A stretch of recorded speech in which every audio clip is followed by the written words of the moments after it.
the favorite thing Dante used to do to me, Bill would like, if you dropped like a slant route, right? Yes. He'd be like, I'd go get, me and Ernie could complete this route, Yes. or whatever it would be, right? Me and Ernie could punt the ball that far, and Dante would just be in the back of the room, right? Like laid down like this, and you just hear, no, you can't, Bill. I used to love. Welcome to Dudes on Dudes, presented by Dunkin. We are coming to you from the Dunkin Nuthouse in Boston. I'm Julian Edelman. And I'm Rob Gronkowski. And this is the show where your favorite dudes get to talk about their favorite dudes. And today we're joined by our good friend and former teammate, David Andrews. What are we talking, Robbie? His thoughts on the 2025 Patriots. One of my favorite unsung heroes of the Patriot dynasty. And the time he went shirtless at the Super Bowl parade. Plus, we find out what kind of dude David Andrews is in the Chillest Dude of the Week, presented by Coors Light. Dudes on Dudes is a production of iHeartRadio. Today we are joined by our friend and old teammate, two-time Super Bowl champ, Georgia Bulldog, Aaron Donald's dad, Ooh. host of the Quick Snap podcast, and the leader of the line of our line, David Andrews. Welcome to the show, bro. Oh, this is sick. Thanks for having me, guys. Yeah, what are you up to these days? Retirement life? A lot of retirement life, a lot of dad life, which has been super cool. And then I got into golf, and that's kind of been, I do that a lot right now. Something to challenge me. I talk really bad to myself on the golf course, which I think is good for you. You need some, Kind of like Happy Gilmore. Yeah, I haven't found my happy place yet. Have you seen number 2 yet? I did. Do you like it? You get the surgery? No, I need to get the surgery. I need about 4 more surgeries, but no, it was good. I mean, it was cheap laugh. Nothing like Dumb and Dumber 2. Like, it is what never it the is. first. Yeah, you just hit it right on the money. A cheap laugh, but you got to appreciate a cheap laugh. I did. Yeah. I thought John Daly was hilarious. Oh, so good. Very good. Yeah. So retired life. Yeah. I haven't missed it. That's like the one question everyone, like, do you miss it yet? I don't know. I haven't missed it at all. I mean, you miss the guys. And there's nothing that will replace putting your hands on like, I love the physicality of the game. Like, those games we were in when you could feel a team break, like that to me is the best feeling in the world. Like you go out there and it's the middle of the fourth quarter. You're like, these guys are done. They want nothing to do with us. Yeah. And so I'll miss that. But, I gave it all I had and did everything I could to try to be as successful as I could and walked away with no regrets. So. All three of us right here in this room, we're kind of on the lucky side of walking away from the game of football because we all have a championship, and that's what everyone strives for. And when you walk away from the game without a championship, you're always like, what if I play another year? What if I go to a team that's a contender and win a championship? Because that's what it's all about. So we're lucky to have that. And on top of it, we kind of all walked away on our own terms as well. Yes, we were beat up. I mean, all three of us, we've had plenty of surgeries, but you just had a wonderful career with the New England Patriots. And I'm sure you could have went to another team as well, but you kind of walked away on your own terms, and feels good. We're rare players to be able to do that. The percentage of players who do that is very minimal, so it feels good. So you don't really miss the game as much because you gave it your all, like you said, and to walk away with your head high, your chest up, being proud of yourself is always a good feeling. So congratulations, man. Congrats, David, undrafted free agent. We'll get into you more when we break you down. And another thing that we're all blessed on having with our retirement is having avenues to explore. Yeah. You're on Quick Snap podcast with Brian Hoyer. How's that going? Working with Hoy Dog all day. Yeah, Hoy's great. I had a great relationship with Hoy when he was here. Yeah. Obviously quarterback center, Touches your balls every play. Yeah, and me and Hoy, he was here in 17, 18, obviously when we were still successful. And then he kind of, hung around for some of the bad years, unlike some people I know. Who? 12 and done, talking Bob. about? Me and Slate, we really stuck it out trying to fight the good fight. But no, and so Hoy was there for some of that, which was funny to see, just like his whole perspective because he was so at different places. And but getting to work with him, I've always thought Hoy had a great knowledge of the game. And I think us being able to see the game very similar at times. Yeah. And then, I think I'm excited this year to talk about it because one, we did it last year and it was kind of weird because I was still playing. Then I got hurt, and when you're hurt, you don't feel like you're a part of the team. Yeah, but I'm but I'm still part of the team. Yep. So you're like still in this like media, Stacey James, Bill Belichick trained media, and you're like, you don't work for them no more. I know, but like last year, you're still trained though. Yeah, you take that. Last year I did, so I'm like still in that mindset, and so like this year I think it's going to be cool to, be able to talk without having that over your head, and. Look, I mean, at the end of the day, I'm still a fan of the organization. Like, I'm still rooting for them. I'm still seeing everything, no matter what happens, glass half full. But I think it will be interesting too, having Josh back. Obviously, we all played for Josh, know that offense. So, you can kind of be able to see and give your point of view. I will say there's been me and Hoy did a practice, the in-stadium practice. We like commentated it all. And Josh has got some new wrinkles. I think the year off last year was really good for him. I talked to him and he, did a lot of things. So I'm interested to kind of see, especially what he does with Drake, because of Drake's skill set. He's got a little bit of both, like can move, can, run, throw. So, I'm very interested to see kind of what Josh throws his wrinkles in this year. The offensive line always has a special relationship with the quarterback. Yeah. Because you guys are always working together, going through blitz packages, all that good stuff. But there's even another level to the relationship with the center. Can you explain that quarterback, center relationship and what it takes and how much you value it? Yeah, I don't know. I played center since 6th grade, and I only played O-line since I started playing, and then I started playing center, and I don't know. I've always had a great like one of my best friends is still my high school quarterback. Like I've always had a great relationship with those guys. One, it's an intimate relationship. Very intimate. It's dudes on dudes. Per se. Very dudes on dudes. It's dudes on dudes. We appreciate that. Especially when you guys don't have like football pants on or something. Yeah. You guys you can actually feel because I was Like a quarterback. In the walkthrough. You could feel lifting up a guy's balls sometimes. Yeah. When you put your hand under, when there's no like jocks or anything, when it's It's also a dangerous game at center if you're snapping without like some good compression. Yeah. You could rack yourself. I and forgot. Get in trouble. Yeah, and Jules is quarterback too. What was your relationship with the centers? Jules, I remember was frisky, it 16? 16? 16, we were that Thursday night game, Jules was playing quarterback. And this dude, he took 2 snaps and tried to come tell me how to snap the football. I was like, yo. Yeah, give me up in the middle, bubs. Yeah, he was like, I was a little, and I was like, Jules, please stop. Hey, 2016, Jules was telling everyone how to do everything. But I don't know. On and off the field. Working with Tom, like, he was so demanding. And it was great for me because when I came in, I got a lot of early experience. And, I'm on day 3 install. He's on day 10,000. So like he was making checks, Rita calls. I didn't even know what Rita was. And like that pushed me. And I mean, you guys all know how Tom does, like the way he pushes guys to get the best out of them.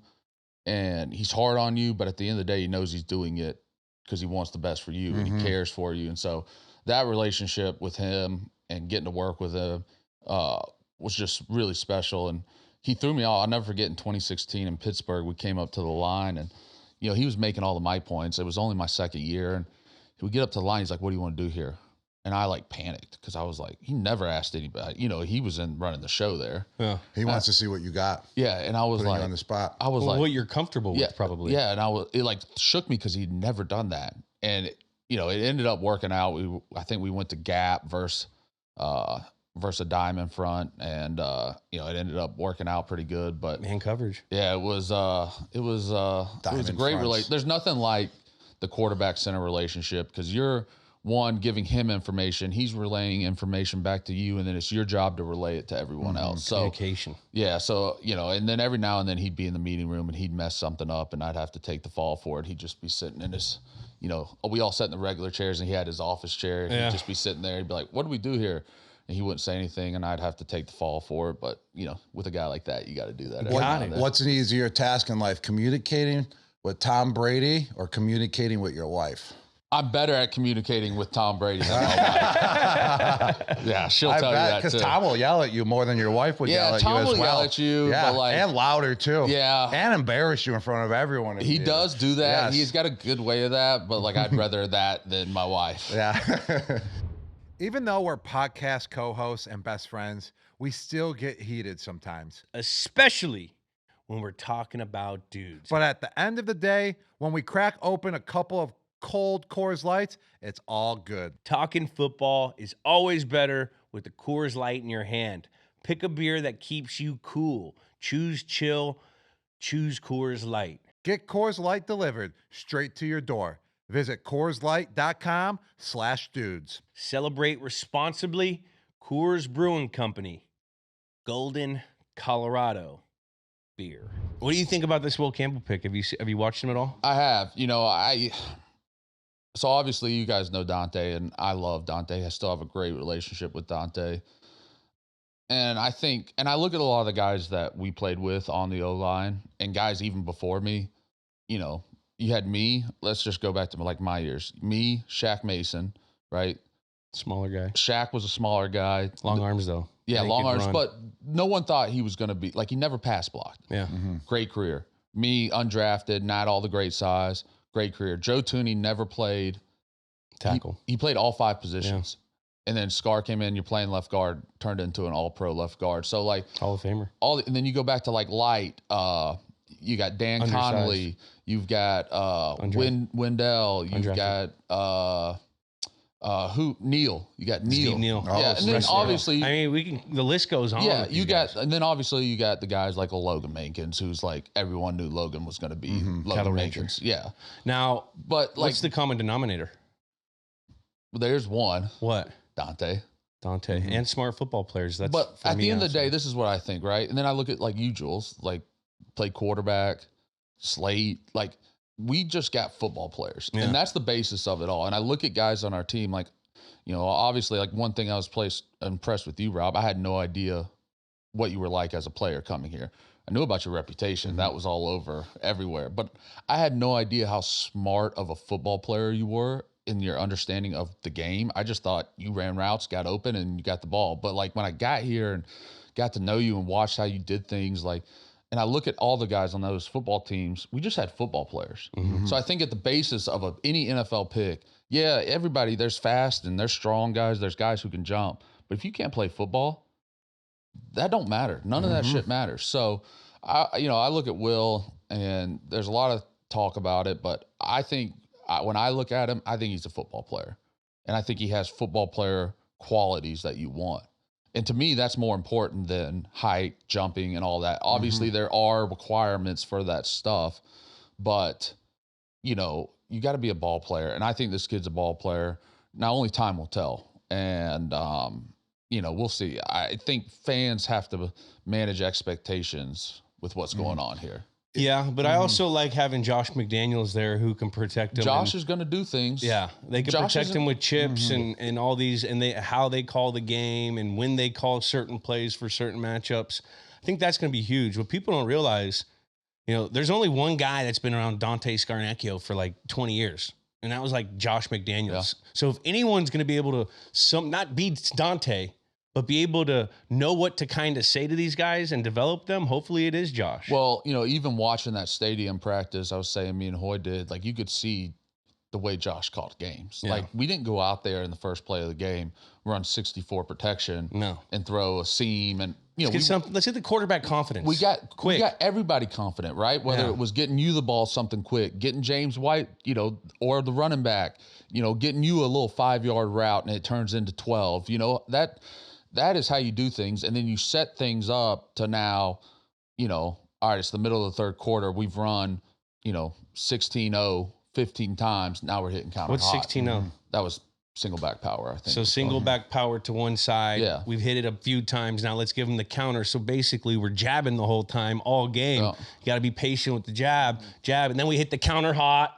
And it would be Gronk at 12 yards. The linebackers are at 3 yards because they've seen power, and Gronk's now making 7 safeties. My favorite play ever. So Will Campbell's going to be a good player. You think he's got intangibles? I think he's got the intangibles. Now all the other stuff. What about another Georgia guy? You know what I mean? This Jared Wilson kid. Jared Wilson. I've heard Center. a lot. 3rd round. Yeah, pick. I've heard a lot about this kid. I don't know him. It's funny when has he contacted you? No, I was up there and I did see him and I spoke to him and, tried to encourage him.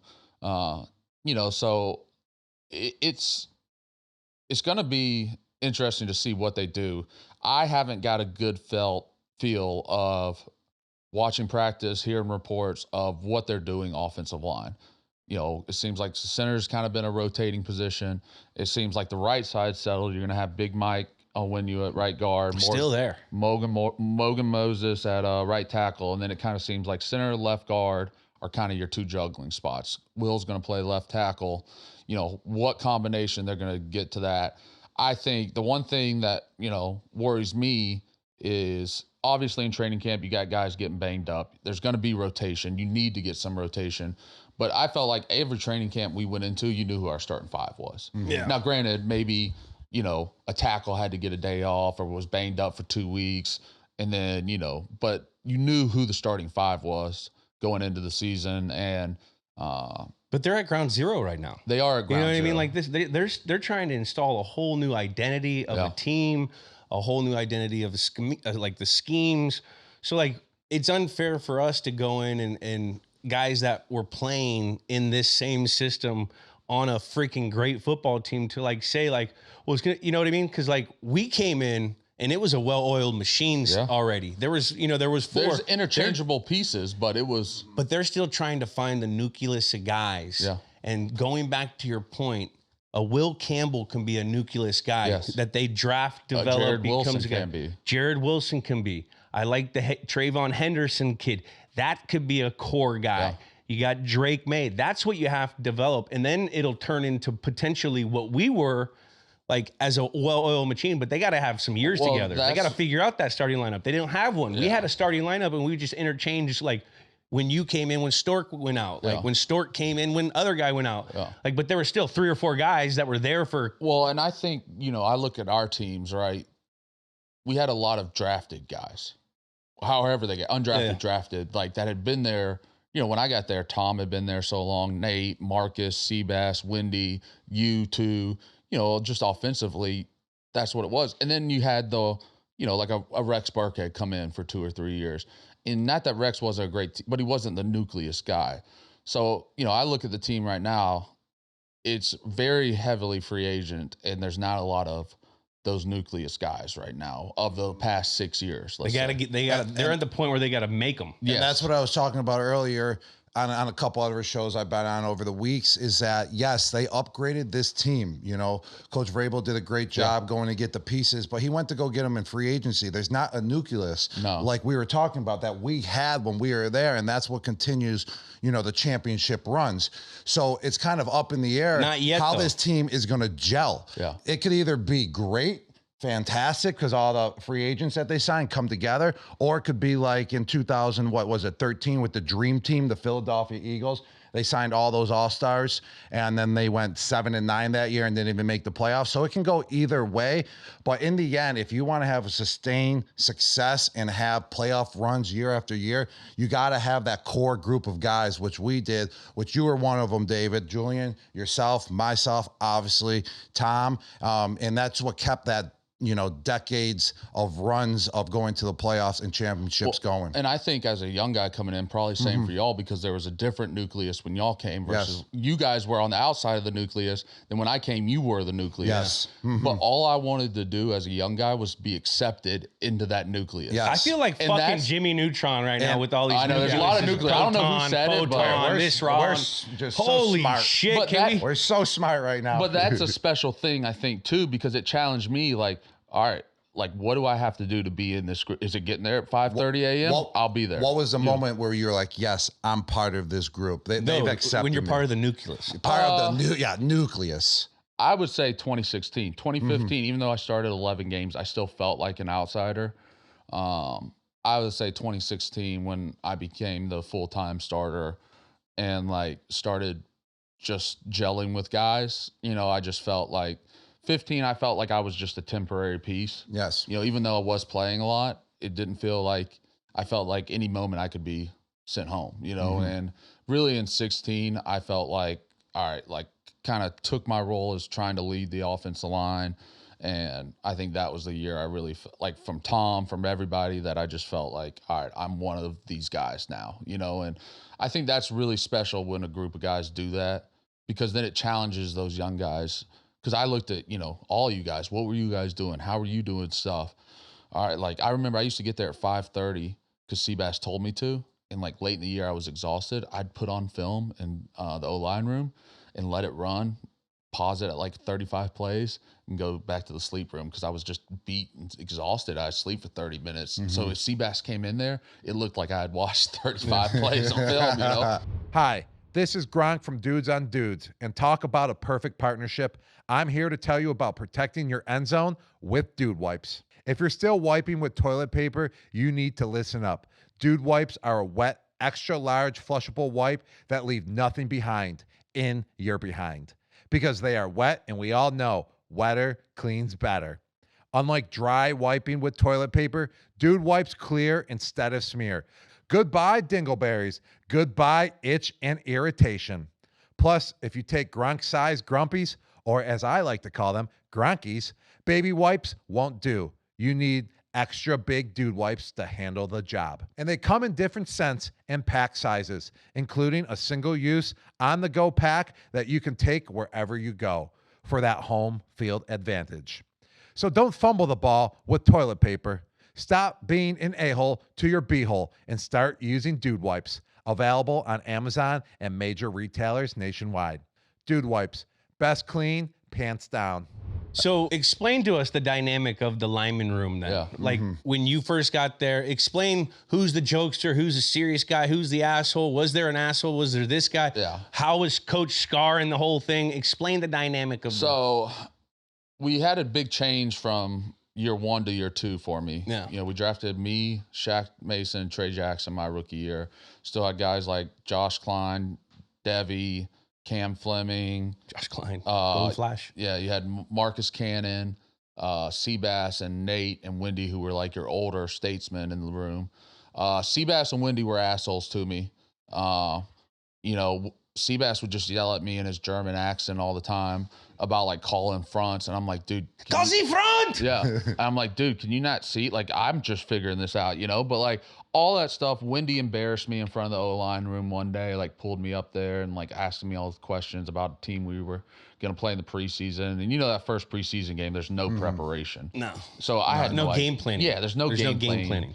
And so I had no idea. Was he doing it to make you better? Yes. Or was he doing it because he was like a true asshole? No, it was an asshole move by him, Yes. but it was something like, oh shit, like this is real. Like I Okay. got to figure this out. Like I need to know, I need to know all that. And I just, you know, in college, you just kind of go out there and play, you know? And I just had no idea the preparation it took to reach that level. And so, What was Cannon? Cannon was the good guy. Like Cannon, I'll never forget. Marcus took me, him and Nate were both the good guys. You know, Nate was like Jolly Green Giant. yeah. And like Marcus took me one year, which was really cool. My rookie year, you know, you're stuck in the residence inn. You're like kind of like just alone, you know, or whatever. And Mark, you know, like I remember the O-line would go do stuff and they didn't really invite the rookies, you know. But one year Marcus called me, they have the Patriot alumni fishing tournament. So he's like, what are you doing this weekend? I was like, nothing.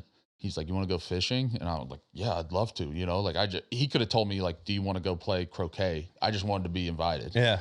So he was like, pick me up. We go down to the Cape. We go out that night. He's like buying me drinks. We had a long night. I could barely fish. Where'd you guys go? It was some bar down on the Cape in Falmouth, I think. And I mean, it was just like, I don't know. It was like a really cool moment for me as a young guy because I was like, this is awesome. Because in college, we all did that, you know? Yeah. And it wasn't like that, you know, as much being a rookie.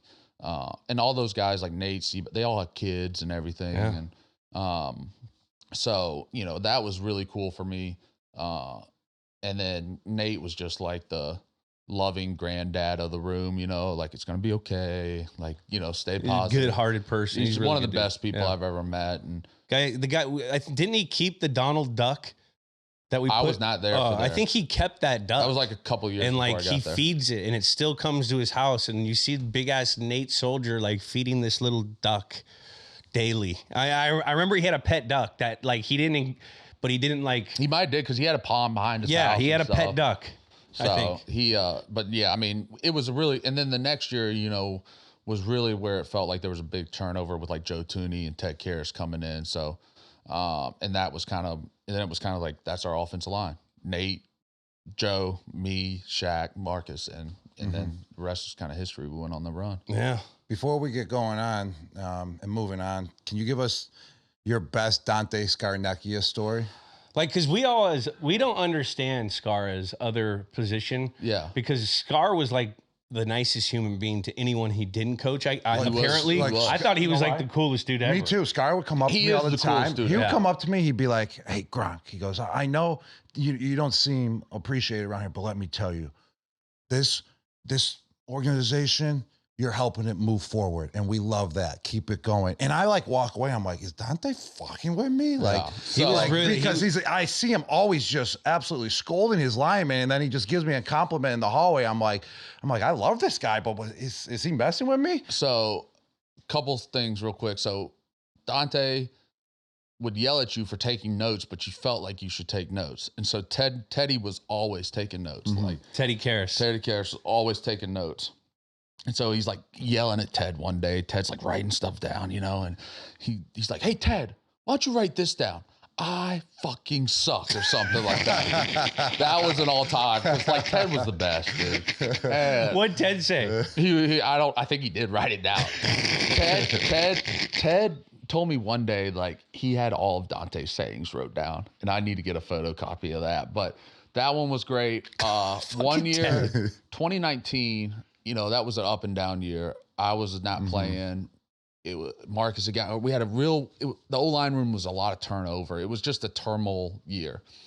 And Dante was going through it. You could tell he was tired. 3 straight Super Bowls. Like, he was just drained. So one day he's like giving it to him pretty good. And like I said, there's a lot of new guys in the room. And he kind of like takes a deep breath, lays his glasses down on the desk. He goes, "You know what? I've said a lot of messed up things to y'all over the year." And me and James Ferentz used to sit next to each other, and James like tapping me. He's like, "Dude, he's going to apologize to us." He's like, "I've said a lot of crazy things to y'all over the years. Fuck it. Can't change it now." And just went right back into it. That was a great one. I love it. That was a great one. And then I used to always love, the favorite thing Dante used to do to me, Bill would like, if you drop like a slant route, right? Yes. He'd be like, "I go get, me and Ernie could complete this route," Yes. or whatever it would be, right? The high school Foxborough team can catch all that the stories pass. all the stories of Bill. Me and Ernie could punt the ball that far, and Dante would just be in the back of the room, right, like laid down like this, and you just hear, "No, you can't, Bill." I used to love that because no one say anything. We're all getting cussed out, and like Bill and Ernie couldn't throw a 5-yard out route, but like you're not going to say that, and then Dante's just like, "No, you can't, Bill." I used to love when Dante do that. He's kind of like the uncle that always put his arm around you when things are going right, that used to like beat his kids. You know what I mean? Like, but loved his kids. It was doing it for the right reason. No, I mean, they were the sickest kids in the block. I'll never forget. I never forget. Like, we did what did we call the meetings on the bye week? Not exit meetings, but like, remember they would like sometimes do like one-on-one meetings with your position. Oh yeah, it was coach. your positional coach before training, like after training camp or on a bye week. It was the bye week. Like your scouting or your self-scout. Self-scout, yeah. So, we're doing that, and he calls me in, and I'm like, "Oh my God, he's about to have every penalty, every flag, whatever, every bad block. Like, this is about to be 15 minutes of hell before I'm trying to cut loose for 4 days." And he calls me in, and there's like a chair, like very close, like how close they're sitting. And like, I'm like, "Oh, this is going to be so personal." And he's like, "How you doing, man?" And I was like, "I'm good." He's like, "How's your wife? Like, how's everything at home?" And it really caught me off guard because we didn't talk one thing about football. And I think that's the perfect example of Dante. Like, he was so hard on us. He didn't need to sit down and have a one-on-one ass chewing with us. He needed to like let us know, like, and it was like, "Hey, you're doing a good job. Keep going. Like, enjoy this week or, 3 days that Bill would give us. Enjoy that. Let's come back. We got a strong push to make," or whatever it was. And I don't know, just for him to like check in on me, how I was doing, how things were at home. Because that can affect you. Like, if things aren't good at home in the NFL, like, you carry that shit into work and it can affect you. So I don't know. I just think that was like the perfect example of what Dante was. Like, he cared about us at a true level.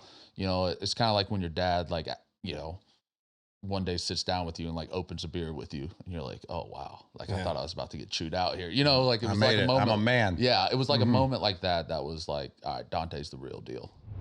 You know him, you love him, The big guy with the red tie is back in the all-new Donkey Kong Bonanza game on Nintendo Switch 2 system. In this brand new DK adventure, he's teaming up with talented singer Pauline as they explore a wild underground world. He can punch through walls, carve tunnels, and rip up chunks of terrain on his non-stop quest for golden bananas. Unleash your inner Kong in Donkey Kong Bonanza. Available now. Rated 10 and up. Only on Nintendo Switch 2. Game and system sold separately. All right, last one more thing, because you're great at storytelling. So we got kind of the dynamic of how the linemen are. Yeah. How did the linemen celebrate in comparison to when there's the lineman float? Yeah. When we were at parades, we always saw the Gronk float. Mm-hmm. You see the receiver float.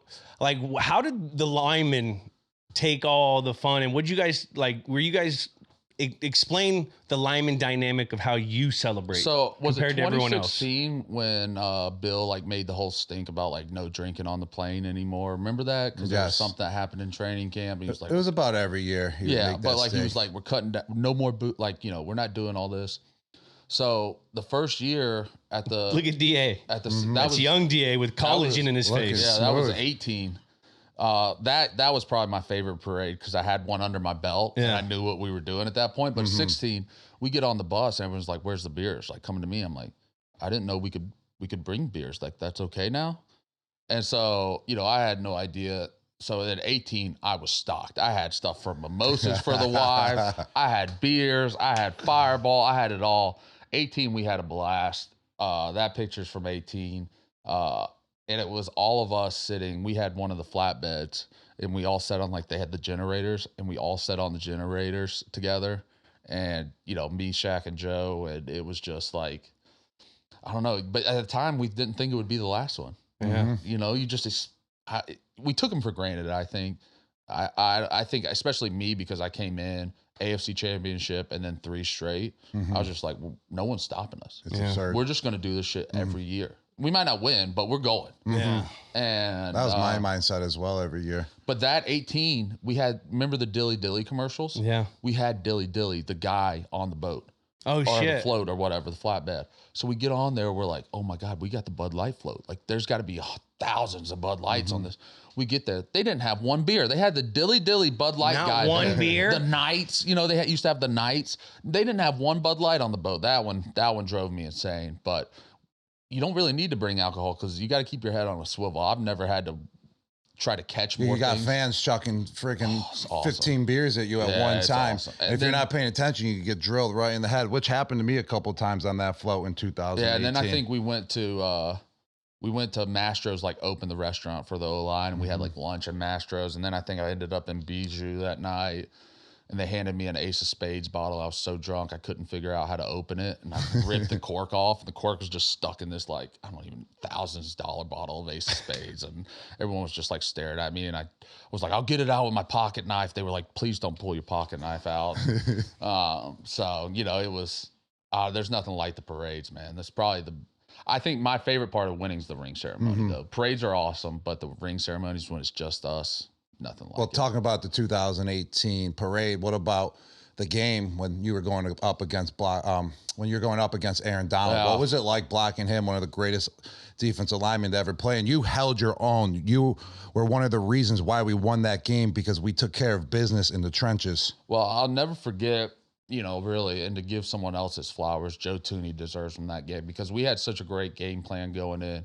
We were really good at running the football that year, and that opened up our play actions to get guys like you two open, right? And a lot of times when you're running play actions, sometimes that creates one-on-one blocking and some bad advantages, especially as an O-lineman because you want to try to be aggressive, but sell run. Yeah, sell the run because that can help you. But then Aaron Donald's such a problem.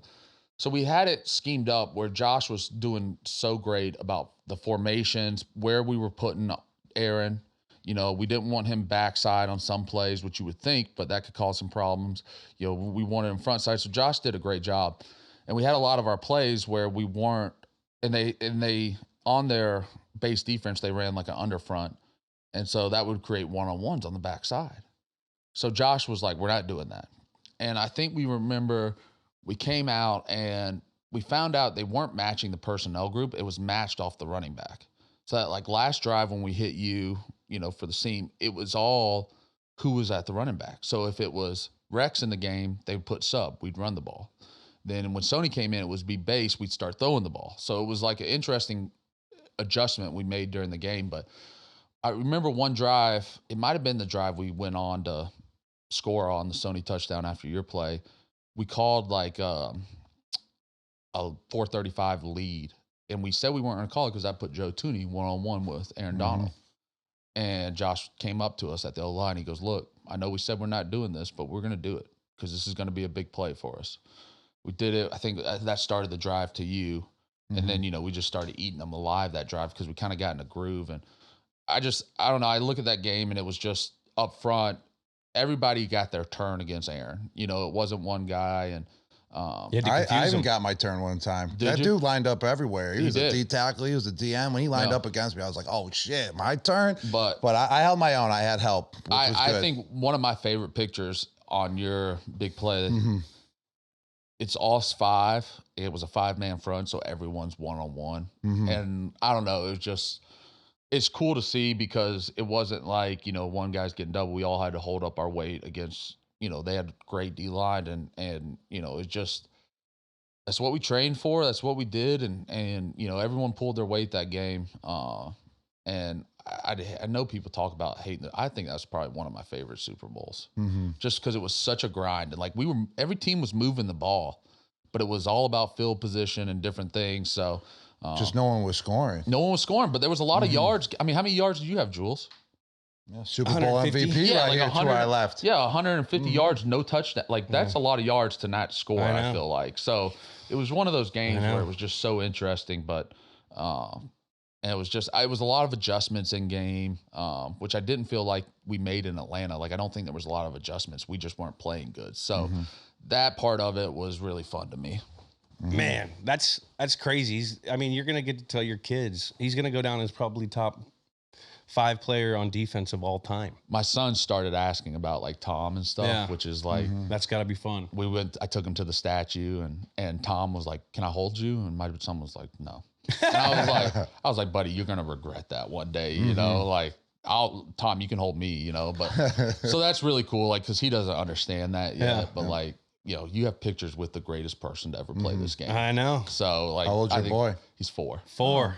He's getting 2 more years. He'll know. Yeah, he started. He'll be regretting it. Like, he was asking questions on who his jersey was, why he was in there, and then like we saw something the other day. He's like, "That's Tom Brady." I'm like, "All right, good job. Here we go." TB. Yeah, he's coming along, baby. Now it's time for Dunkin' Dudes, presented by Dunkin'. This is a segment where we determine which type of donut best represents our guest. We know your son's probably a little munchkin. He did. My son would eat about every one of these donuts. But give me those donuts. Before we get on to David's Dude, we have to find out what kind of donut David is. What's your favorite sweet flavor? Well, first off, it's not necessarily what type of donut you like. We're going to determine what type of donut you are. Okay. So which donut do you like? What's your favorite like sweet taste? Oh man, I like. Are you a sweek guy? Rob, I'm a you're everything guy. Yeah, I already know what I think he is. I do like cinnamon and stuff like that. Like, I love carrot cake. But you got to have the frosting matters on the carrot cake, correct? It does matter. And I want no fruit, no pineapple. No fruit, no pineapple in my carrot cake. But I also love, like simple flavors. Like, I'm a simple guy. I don't want something exotic. It's easy. I know what you are. I already know what you are too. I think you're old fashioned.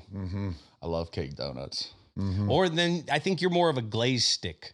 A glazed stick.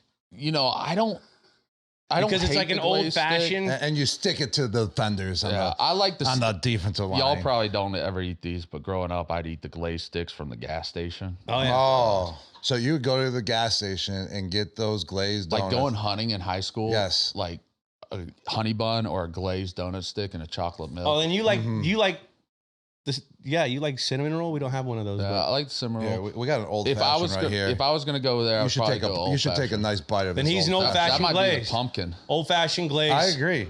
You're not like a flashy player out in the field. You just get the job done. It's not like, there's David Andrews out there looking all swaggy, but look at David Andrews. He's just absolutely dominating the defenders, doing what he's told, and that's an old fashioned for got his you, big baby. ass towel on his back. Mm-hmm. Oh, my for ass Tom's towel. sweaty hands. Are you an old fashioned drink guy as well? I'll just drink beer or Crown and Ginger. Yeah. All right, let's jump into Nice and simple. Fantasy football season is back, and building a league-winning roster shouldn't keep you up all night. Your team might be one waiver wire pick away from complete domination or one injury away from utter disaster. You can lose sleep over it, or you can put those worries to bed with Unisom. Unisom helps you fall asleep faster, wake up less, and feel refreshed in the morning. It's the #1 doctor and pharmacist recommended over-the-counter sleep aid brand. Unisom and I also have you covered on the fantasy front. Check out my socials and the episode description for my Unisom sleeper picks to learn which sleeper you'll want to stash on your roster to help you bring home the championship. And be sure to pick up Unisom too. Use as directed. Today, we're letting David pick this episode's dude. Who's the dude, Rob? Let's get the AI. Mm-hmm. Where's the AI? Oh, AI. What's Let's the see. AI? I don't know who synopsis? David picked. Let's see. Let's see who he picks. On every episode, we do a synopsis. Is it AI Chat synopsis. GPT? Yeah, no, we don't know. We don't know GPT. what chat it is. It No, could be one of the. just an AI out there. It's Chat Jack. It's just out there, But we do a little reveal of who we're going to be talking about, who we're going to be breaking down, and the player that you picked today. So here we go. Standing 6'3" and weighing 255 pounds. Ooh, big guy. This undrafted fullback carved out a hard-nosed NFL career built on grit and versatility. He grew up in Pennsylvania, starred at Boyertown High School, where he earned all league honors as a linebacker, and went on to play defensive line at Brown University. Smart guy. Earning all Ivy League recognition. He was a smart guy, I can tell you that. I shared a room with him my whole career. Very, very smart. I don't think he ever made a mistake. Well, let's get back to this. In the pros, he switched to fullback, becoming a Pro Bowler and 3-time Super Bowl champion. He is widely regarded as one of the premier fullbacks of all time. Ladies and gentlemen, James Develin. Let's get on James Devlin. We got to ask you why James Develin. I picked James because I think he did all the dirty work and didn't get a lot of the credit. And that's a fullback, kind of like, and I feel like fullbacks, no offense, Rob, I do think you were kind of an honorary offensive lineman the way you blocked, but you also made a lot of big plays. Fullbacks don't make the plays. And so you really are an honorary offensive lineman. And this guy just, how he approached everything, I used to be my favorite thing watching him work out. And then we became really close in 2019. What is it? Remember James Devlin would just bring the smelling salts? Oh, I need a little pick me up. I remember one day I was done with my workout. You know these are illegal now? Ooh. They're not illegal. They just can't be given to you by the team. Ooh, that's strong. That's what James Devlin used to do in the weight room. Though. all Felt day. good. Waking up my sinuses. Give you a little shot of life. But yeah, no, I mean, just Right the way there, we're James, passing it on. where Everyone take a James hit. did everything, the way he attacked the weight room, way he attacked his career. And I didn't really know how he got there. When I got there in 15, didn't know him that well. He broke his ankle, or leg in Carolina preseason 3. So he was hurt all year, had surgery. So I just didn't know him. And, and then 2016, he was obviously back, and I was watching him, and I'm just like, dude, this dude's a psychopath. And then he actually ended up being my neighbor, which was awesome. And he had a family. I didn't have kids yet, but his boys, I love playing with his boys in the yard. And it was just like, I don't know, it was awesome to see him as like a dad and them wrestling and playing. And then in 2019, we both were hurt that year, and we trained together. And that was probably the dumbest thing I ever decided to do. Why? This dude, the workouts this dude would come up with. So like you guys doing your own thing. We trained at like 5 a.m. We did crazy things. But we both like couldn't, because I had the blood clot. So like my training was weird. He had a neck thing, so he couldn't lift heavy. So we were just doing like weird workouts, but like we'd do one in the morning, and then after lunch or like break time before practice, he's all getting ready. He'd be like, all right, we're going to do a 30-minute shadow boxing lesson in the shower. In the shower? Not shower, sauna. I'm about to say, whoa, pie! That would have been bad. but he would be like, we're going to do a 30-minute lesson in the shower, and then we're going to go run 30 hills.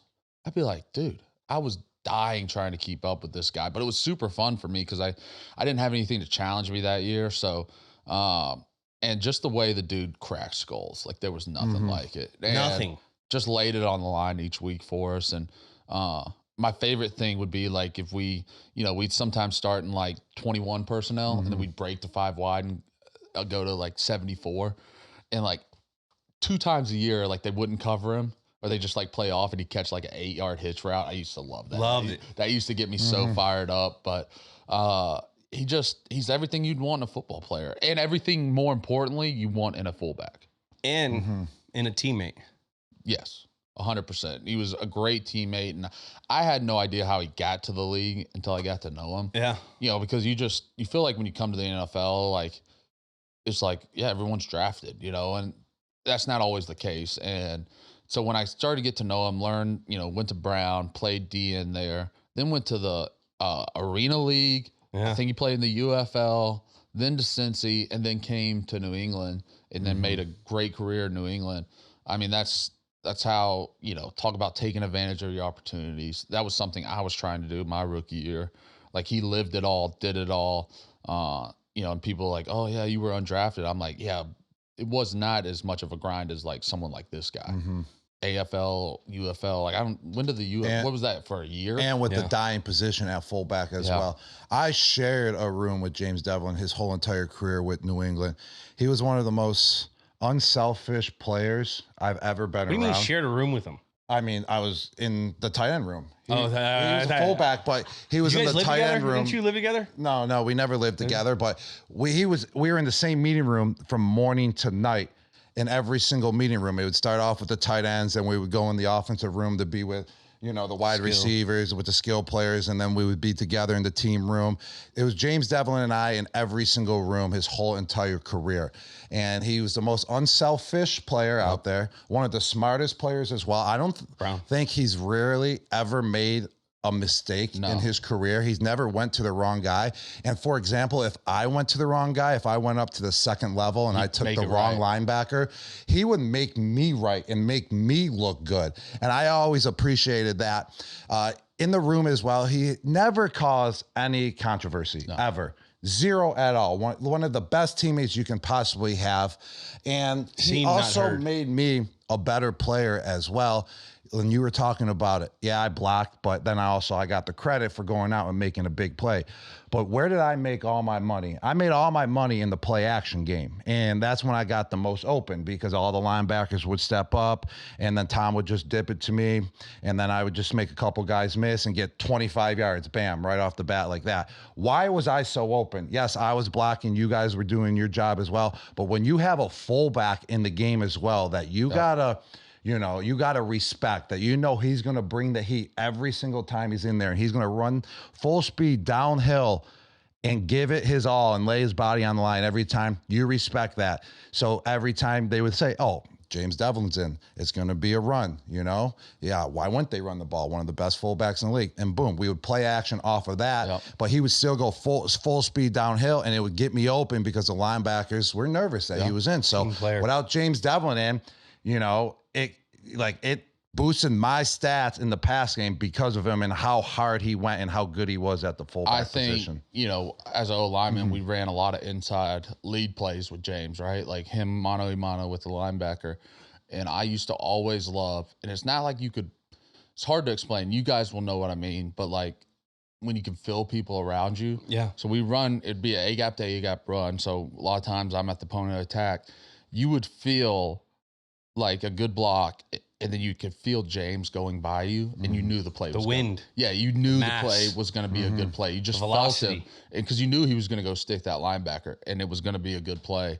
And then honestly, I felt invincible on the goal line with James Devlin. Yeah. Like if we did our job, there was no worry about what was going to happen with James Devlin and the linebacker, which, you know, to me, it's a missing part of the game in the NFL right now. And I do think you're seeing it come back a little bit. Like they're maybe more tight endish, but like I think San Diego last year had like 2 dudes that were like 350. Baltimore. Seen Baltimore do it a little bit. Like it's coming back that these fullbacks and they're valuable in the run game because it creates mismatches. And I don't know, just you see a guy in a 3-point stance in the backfield ready to go.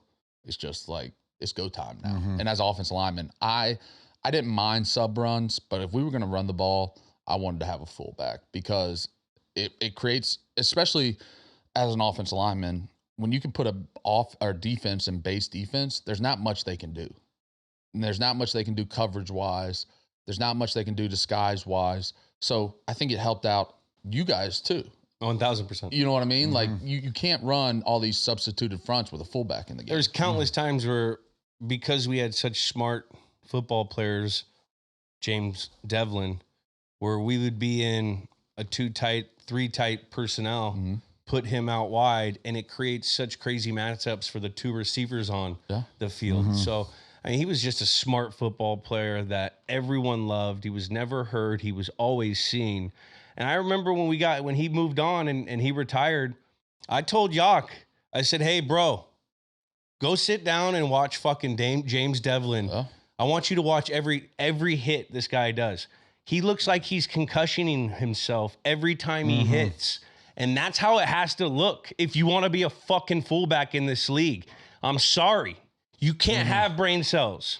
You need to set the tempo for the fucking offense, because when James Devlin got on that field, people knew it was serious time. Anyone can kind of go in and run full speed at a defender one time, and then you walk away like, oh, shit, I ain't ever doing that again. He was consistent on a daily basis. He never backed down, no matter what. Even if he was feeling shitty that day, each other out every time he was running full speed downhill and absolutely smacking whatever linebacker it was. He never backed down, and that's what made him such a great football player at that position, is never, ever backing down. You know what used to piss me off?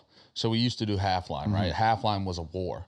They never put a fullback in at half line. And I would just be like, please let him get 1 rep and watch what happens right now when we don't have to worry about this linebacker. Watch what happens when James Devlin walks in there. All right, we got to wrap this and determine what kind of dude James Devlin is. But before that, last question. What kind of car is James Devlin? What kind of car? You know, I'm not going to say he's like an old farm truck, because I think he's a better athlete than that. Yeah. But he's like a nice Ford F1. I'm a Ford guy, so I'm going to do this. Like a 4-year-old F-150, 80,000 miles on it. Still in good shape. Like always dependable, but like not like flashy, like not a truck you're like worried about taking in the mud.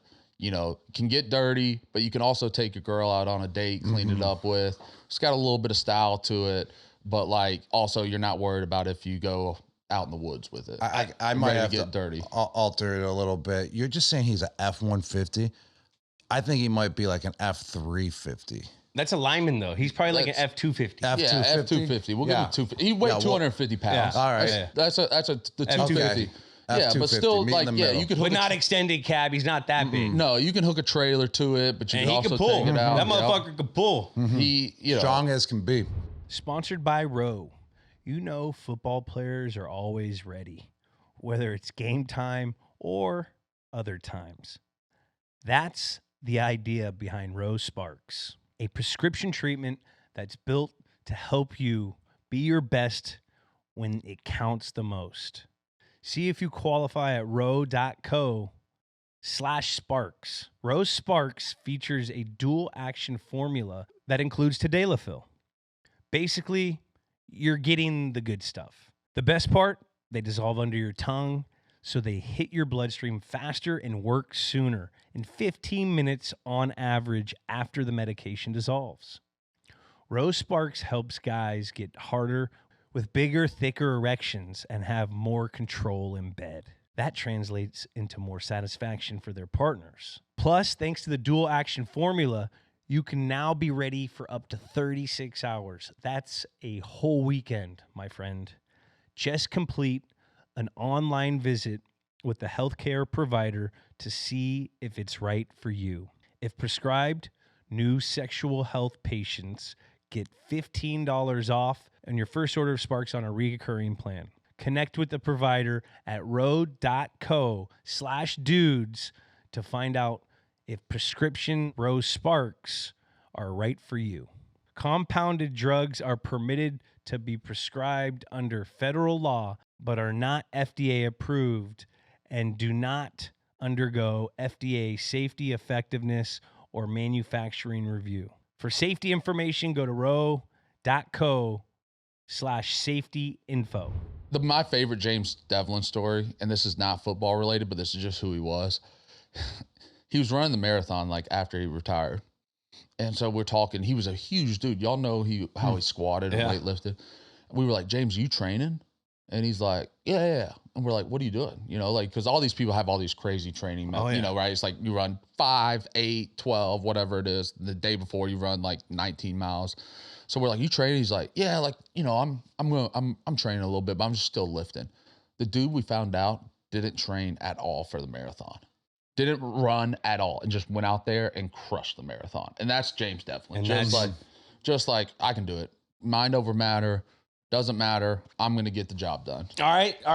I like that. And so that segues perfect to what kind of dude is James Develin. Now, David, we have 5 different categories. Yeah. We have a stud, someone who's had the pedigree, who was always the guy. He's well-rounded. When you see him, he looks like, damn, that guy's a fucking stud. You got a freak where you look at those kind of humans, you're like, they're not humans. They are just like, what the hell is that? That looks like an animal. A dog, someone who's relentless, mentally, physically tough, probably had to go the long road. A whiz, someone who's, you know, innovative. He's clutch. He may have revolutionized something in his type of the game. Or the dude's dude, which is the guy who's a glue guy in the locker room. Everyone loves him in the locker room. Now, James Develin is probably multiple of these. Yeah, I was about to say, I think he's... But what's most fitting for James Develin? There's 3 that I would be between the stud, the dog, and the dude. Because I thought he was a great locker room guy. Like, he was always there, dependable. He never got too high, too low. You know, so he's calm, cool, collective.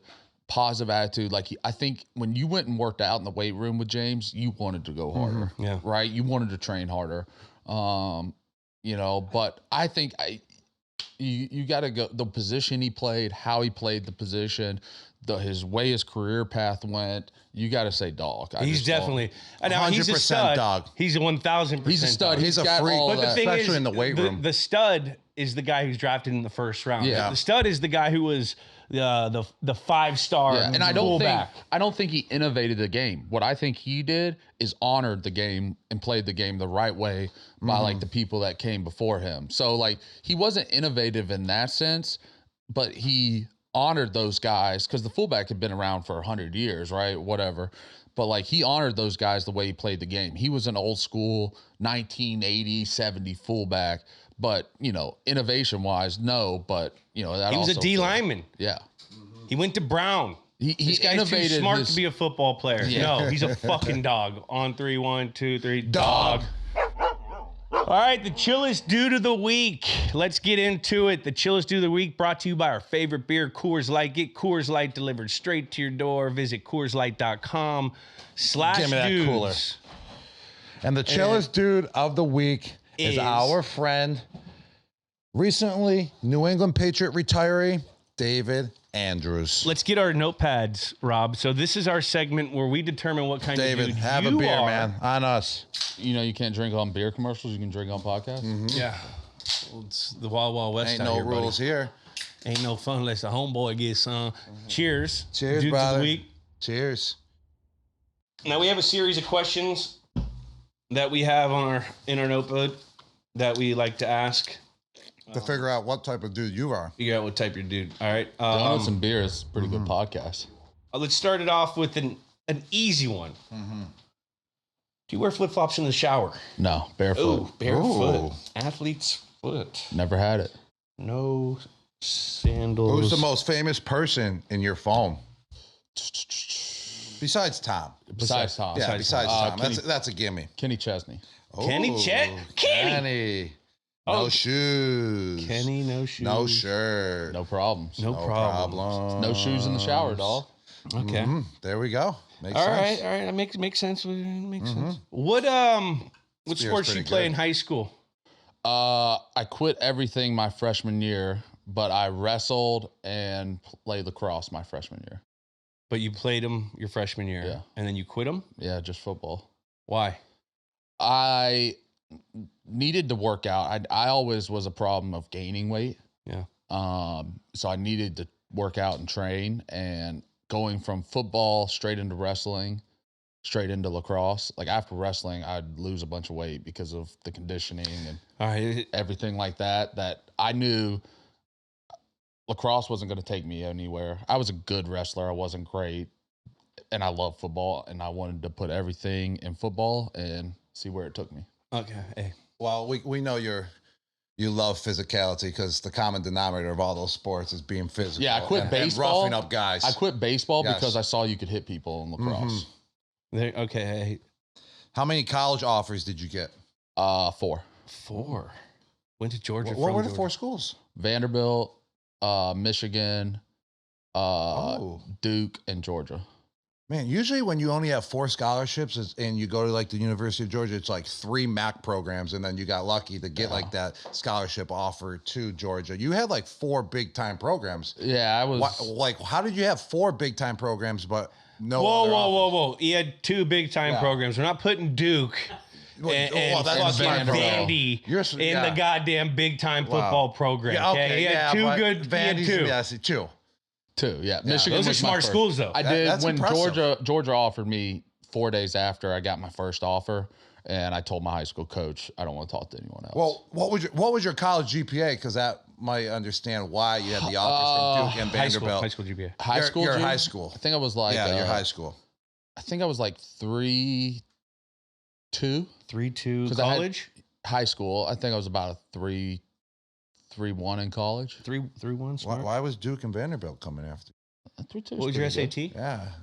SAT. I had a 3.2 at one When I point. took the SAT, I only had to get, because of my GPA, 800 to get into Georgia. And my dad told me if I didn't get above 1,000, I was gonna have to take it again. Yeah. So I made 1,200. So 1,200, was that out of the 1,600 or the 2,400? 16. You didn't have the written. I did have the written, but had the that was written. So he's a little younger. that was the written was just kind of starting when I took it. So like they gave you both scores, written, so you could submit if your written score helped you. Yeah. You could submit that, or if it was better without the written, you could submit Okay. that. I didn't take the SAT or whatever. Little fun fact: I had like 730 in the math section of the SAT, and then I had like 210 in the reading section. So my Good with numbers. 730. Yeah. You had a 730. Yeah, in the math portion. That's pretty good. Mm-hmm. What's that? 800. Yeah, but then I only had like an 850 total, so it wasn't that good in the end. That was like I just had to get 800 with my GPA. Yeah. All right. It was what Georgia told me. What's your go-to favorite ice cream flavor? I'm an ice cream guy. Ice cream guy. I wouldn't say cookies and cream because I don't like how soft the cookies are in it. If I was gonna choose though, like an Oreo Blizzard when they're crunchy Oreos in it. Crunchy. Likes a little grit in it. So like the Oreos put into the Blizzard, like right on the spot. Yeah, because when you get like cookie, like Oreo ice cream, you know, they're it's a little soft. Yeah. It's Yeah. saturated with fats. Yeah, like I like a crunchy Guy knows his dairy. or butter pecan, something like that. butter. That's From like if I was Georgia gonna, thing. If That's I a was Georgia gonna thing. go to like an ice cream stand, I'd probably get butter pecan. Okay. How much can you bench? Heyday. Heyday, I think the most I did was 365 for 3. 365 for That's 3. not bad. Okay. How many surgeries have you had? 3. 3 Can you name the 3 real quick? surgeries. 2 shoulders and a pin in my thumb. Ooh. Have you ever been fined? Yeah. For what? Uh, And how much? I got my worst year was 17. 17. I got 4 illegal cut blocks in like 6 weeks. 4 illegal. So what did that come up to? It was like 40,000 at the end of the 40K, day. 17. And I tried to blame Dante in my appeals. Didn't work. Merton Hanks got you. Blaming others. All right. Because we played the Saints. We ran a screen pass at halftime, and I got a holding penalty. And Dante's like, and I had just gotten fined the week before. He's like, why didn't you cut? You dumb fuck. I told you to cut. And so then I just started cutting everybody and then started getting fined. So when they had the appeal, my last one, they weren't very happy. I was like, look, my O-line coach told me to cut, so that's why I cut. Okay, I got it. Makes sense. What was your fastest 40 time? I think at Pro Day, it was like 5:01. 5:01 quick for a big guy. Yeah. Quick. All right, 2 more. You have any posters on your wall when you were a kid? I did. Of who? Of what? I had Dion and Mike Allstott. Deion Sanders? Yeah. Dion And Mike Allstott. and Allstott. So one of the flashiest players and one of the most hard-nosed players to ever play the game. But he was also an Atlanta, Georgia guy. Yeah. And Dion was an Atlanta guy. Okay. Yeah. So that's, I was a Dion guy too. I was a Dion guy Who too. wasn't a Dion guy? I mean, Dion was primetime, baby. And final question, how do you eat your steak? In what sense? Like cook? All sense. All senses. I prefer it grilled. Grilled steak. Medium rare. Medium rare. Ribeye. Medium rare. Marinated in a sauce from the South called Dale's. Whoa. A Dale sauce. And do you eat the steak with utensils or just with your bare hands or depending on the setting? I'll use utensils. Now, if it's a bone-in ribeye and there's still some meat on the bone, I'm going to chew the bone, yes. so you're using your hand. Yes. Now, if we're at a fancy restaurant still, I paid, my money's green. okay, money's green. Money is green. That's a good point. My girl's always like, Rob, you're wearing shorts into this restaurant. I said, yeah, they'll accept my money. Yeah. If they don't want my money, somewhere else Yeah. will. I'll go to the steakhouse next door if they don't want it. Robbie, let's go over. Okay. What do you? Looks like my 4-year-old trying to write his name over there. Man, What do you think? this is a tough one. Which one? He does. I mean, his money's green. He's an ice cream guy. He has a 5 flat 40. 5 flat. That's not bad. Yeah, let's go there. All right. On 3, 1, 2, 3. Dog. We think you're dog. I mean, undrafted free agent. Wasn't the smartest guy. Wasn't the fastest guy. Wasn't the strongest guy. I did 345 when I was in my heyday. 355 maybe as a bench. But loves ice cream. We could have put you in the Dude category because everyone loved David Andrews. But he was the leader of the line. You know, he was the leader of men. And the way he got there to become a leader, being prepared for his opportunity, fucking going through a lot of adversity through his first few years with injury at the end, this, that. You could say it, you're a fucking dog. Well, I appreciate that. And dogs necessarily don't have the stats on the paper, like at the combine, running the fastest 40, being the strongest guy. A dog gets the job done at all times and is relentless, and that's who you were, David, as a player. I think we had a lot of dogs on our teams. Had a though. lot When of I look dogs. at our teams, like even, you two are superstars, right? But you did what the team needed. Like why I respected guys like you so much is because you guys, you would go block safeties and you would do what you needed for our football team, even though that wasn't what's best for Julian. You, Rob, all the blocks. 2018, we couldn't not have, like when you left and I figured out what you did for our team. I mean, I knew, but when you weren't there and seeing that from the tight end position, unreal. So, I just think, I look at our football teams. It was easy to learn how to be a dog because that's what we were. That's what those guys were. This guy's a I love fucking it. Georgia dog. He's this dog. He's all dog. Oh, yeah. He's all dog. I do love my dogs. Yeah. We love appreciate you, bro. coming on, Dudes on Dudes, man. We appreciate everything you did as a football player as well. You're a champion for life, and we're all champions and Super Bowl champions together forever, man. Hell yeah. Hell yeah. Thanks for having me, boys. And that was the chillest dude of the week, thanks to our favorite beer, Coors Light. Get Coors Light delivered straight to your door. Visit CoorsLight.com/dudes. And always remember, celebrate responsibly. David, thank you so much. Everyone go check out the Quick Snap podcast Wednesdays on NBC Sports Boston with David Andrews and Brian Hoyer. They give some great insight. I've watched a bunch of you guys on social media. I love watching you succeed. Check them out on Instagram at bear_6060 and David Andrews 61 on X. Anything else to plug? No, we gotta get you on. Gronk's been on. I know. Gronk's been a dude. Yes. Gronk's been a dude. I gotta get that on. Quick Snap podcast. But I don't live over here. In my kitchen, on the couch, just answering all the questions, having a good time. And Hoyer, on the low, obviously, because he was a quarterback, he has a lot of great insight in the game. Backup of quarterback, football. too, so he sees it all. Yes. Cerebral.